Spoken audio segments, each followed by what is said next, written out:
you on the spot, but would you just say a couple of words about what you feel, would be good for Blackpool in a post-Oyston era? Thank you. I just want to follow on from my colleague here talking about Andy. I've known Andy for years. We're quite good friends. Andy has always been an independent. If you know Andy at all, he's into his punk music and he's never followed trends really, apart from the football club. But it's interesting because he's got Robert Wynne, the ex-mayor and Lib Dem candidate, well he was actually a councillor, he's helping him. Gary Coleman of course was Labour, and I know Gary very well, we're very good friends, we're friends on Facebook, we're friends to each other, and I've been feeding Robert some tidbits and information about the chap he's trying to beat. And to boot, you've probably heard of this phrase, paper candidates. That's what we're putting in Brunswick. We want Andy to win. Simple as that, because we've had discussions before the election and we're going to work together. No matter what happens, a combined alliance could take control. And I'm not the one who thinks he's got all the answers, or in fact any of the suggestions that make those answers, but lots of people have, and Andy will be a great asset for that, I can assure you that. But I want to talk about something which hasn't really been reported enough during the Troubles, or even looking forward. The worst thing that could happen is Owen Oyston or Carl Oyston to step back into that football club again. Not just for soccer. I'm not going to patronise you and say, hey, I'm going to put a tangerine scarf on, I've been a lifelong supporter of Blackpool's football club. That's not the truth. My eldest son and my 3 grandsons, who are all season ticket holders, will tell you that I'm an armchair sportsman. But every time I'm away, whether it's a weekend or a holiday, one of the first things I do on a Saturday night is to look at the newspaper on my iPad and see how Blackpool have got on. It's something we all do. But one of the most important things that's happened during all these Troubles is the economic smash it's had on Blackpool. You don't think about it in real terms or directly, but just imagine you've got Blackpool fans who live away and they'll travel to Blackpool for a home game and they'll stay overnight and they'll go to a pub and they'll eat in a restaurant and they'll use public transport. And then you've got the away fans who come, and if you come into Blackpool, you might as well come for a weekend, and Mrs. probably wants you to do so anyway. They're going to come, they're going to stay somewhere, and they're going to do the same thing. They're going to use buses, taxis, trams, restaurants, pubs, etc. And although we can't count that, we can see the amounts of shops and businesses which have struggled. Some have even closed. Yes, there is an online shopping plague at the moment, and it's affecting all the high streets of Blackpool.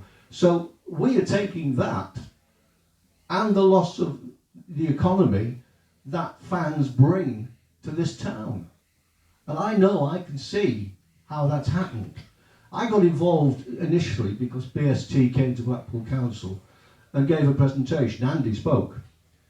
And I was disgusted at the response they got from the council, quite frankly. We weren't in a position, we would have voted to do whatever we can. And I've been involved writing to the EFL since and talking to other people that this must not happen. We've got to get him out. That was number one. I went to see Owen and I said, Owen, you have to come clean with the fans. I could see the trouble brewing. I could see things might get a lot worse than they already were. And I didn't want anything happening on either side of the fence. He didn't listen. He didn't listen at all. And then I met with BST, Christine and Steve, and I went to see Carl. And he accused me of boring him to death with stories of Jethro Tull, which was the band I played in. Not true. He brought that up. I had 3 set questions to ask him. He said no to each and every one of them. And when I said to him, what's it like to be the most hated man in Blackpool? He said, I live in Lancaster. And I knew from that point that absolutely no point going forward with this at all.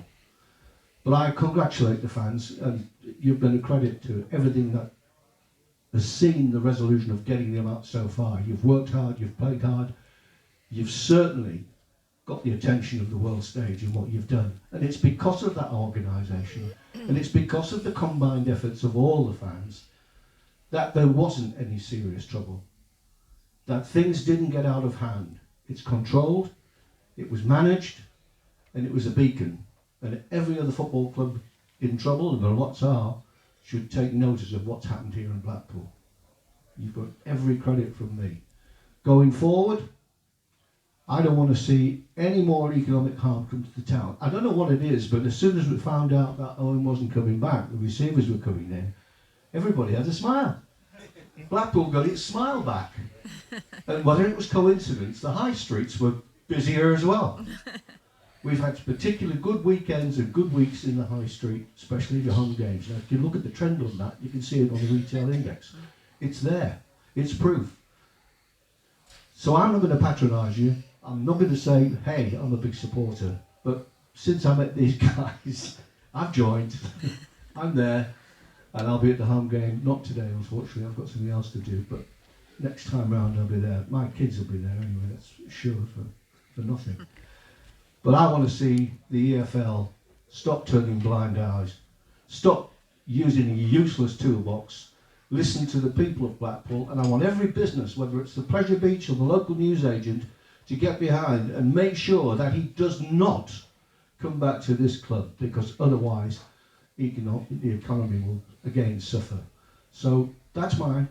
I want to see Blackpool grow. I want to see better health. I want to see better transport. I want to see better resources. I want all the things that a politician will tell you but probably not deliver.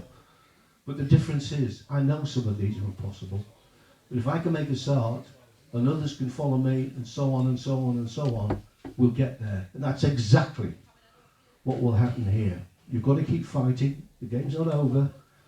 There's a little bit of an edge there, but let's kick him into touch. Thank you. Thank you.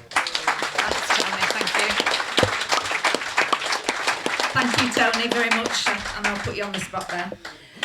Okay, moving on, we've got an item called Plans for 2019-2020. It's very important that we understand as a trust that just because we don't have to protest anymore, that the job's done, because it certainly isn't. And Supporters Trust, we're here forever, and we are, all of us, at the trust. And the fact that we have now got a club that at the moment is happy to have a representative on the board, and we hope that moving forward with new owners that will continue. It's more important than ever that we have a very, very strong trust, because we are the obvious vehicle through which communication can take place between fans and with the board. We've got a number of things. Again, I'm conscious that we're against the clock now. We are looking at potentially sponsoring the Blackpool FC women's team. Women's football obviously is a big thing now, and that's something I think that it will be appropriate for us to get involved with, but we can discuss this later. I do just want to hand over to Tony, because there's some news about a Blackpool tram. Hello, yeah. I don't know if you're all aware of the tram on the front, opposite the Pleasure Beach. During the Premier League days, that was all tangerine and white with all the wording on it. Since then, it was passed on to another charity. They've had it for a few years now. That charity, their sort of adoption of it comes to an end this summer. So we've been approached now by the owners of the tram to ask if we want to adopt that tram. Now, it gives us an opportunity to tell the BST story, or the recent history of the club in particular, and have it back in tangerine and white colours. Involved in the tram adoption will be some financials. They want us to adopt it for a 2-year period, and they would like to see a donation to them of £2,000.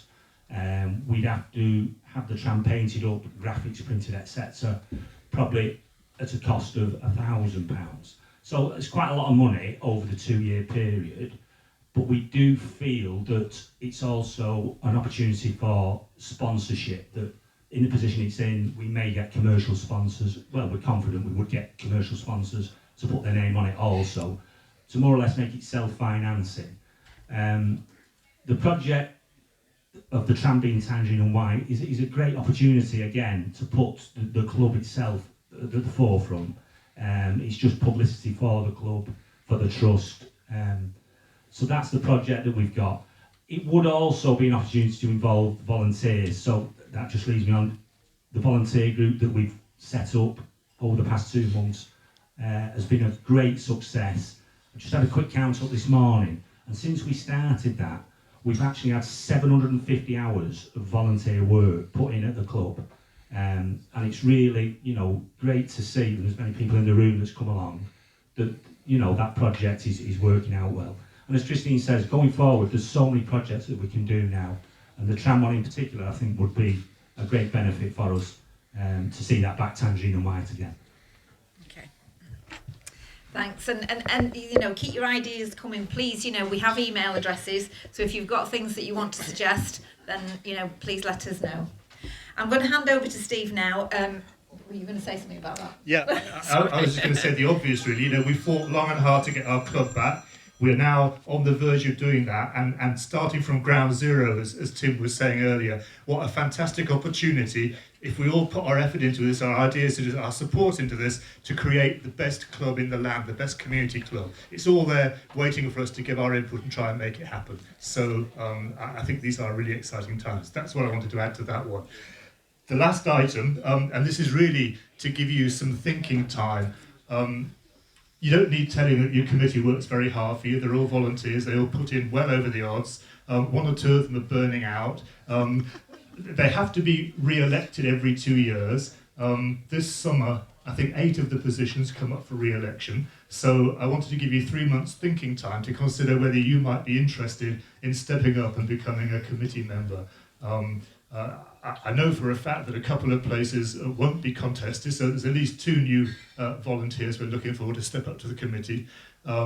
So give it some hard thought, and if you want to know what's involved, just email me at secretary and I'll give you the lowdown. But seriously, we need energy, we need ideas, we need enthusiasm, not just people who'll sit around a table, but people who really roll their sleeves up, get involved and work hard for the future of their club. So if there's anybody out there who'd like to give it a shot, please get in touch and let's discuss it, so that when the time comes around for nominations, there's not a big flurry. You've thought about it, and we'll hope to get 2 or 3 more credible candidates standing in the BST elections, which will probably be July, August time. Okay, thanks. Thank you. Okay, so now we've just got any other business. So does anybody have any other business? Any questions? Oh my goodness me. That's first. Yeah, everybody wants to get to the match. I know, I understand. Okay, so just to finish then, Blackpool Supporters Trust now, we've got a little bit of merchandise. We've got some scarves. We love our scarves, don't we? These are keepers, so these will be constantly available. It's, remind me, £10. Yeah. Yes, and a third of that to Boathouse. A third of that is going to Boathouse. So if you would like one, every meeting, before home games, whatever, just come and get your BST scarf. Thank you very much. And I'd also like to add my thank you. Oh, sorry, yes, we've still got some Accrington Stanley badges. As you know, Accrington did these wonderful badges for our game with them, and then of course the game was postponed, wasn't it? And by the time it happened, things had changed, so they didn't sell quite as many as they hoped. And they are actually fantastic badges to keep, because it's part of our heritage really, and what's happened. So again, they're only £3, so if you would like one, please pick one up. Just a big thank you from me to everybody for all the support that you give to us as a committee, for what everybody's been doing, and also to the volunteers who have been absolutely amazing. And we will continue with that, because it is our club. It's our club, and it's wonderful, isn't it? So thank you very much, everybody. And memberships. Yeah, Pauline's there, so please come and join up, renew. Don't forget to renew. It's so important that you remember to do that, please. But Pauline's here now if you want to do it now. Okay, anything else, anybody? Right, let's get to the game, and thank you very much. Thank you.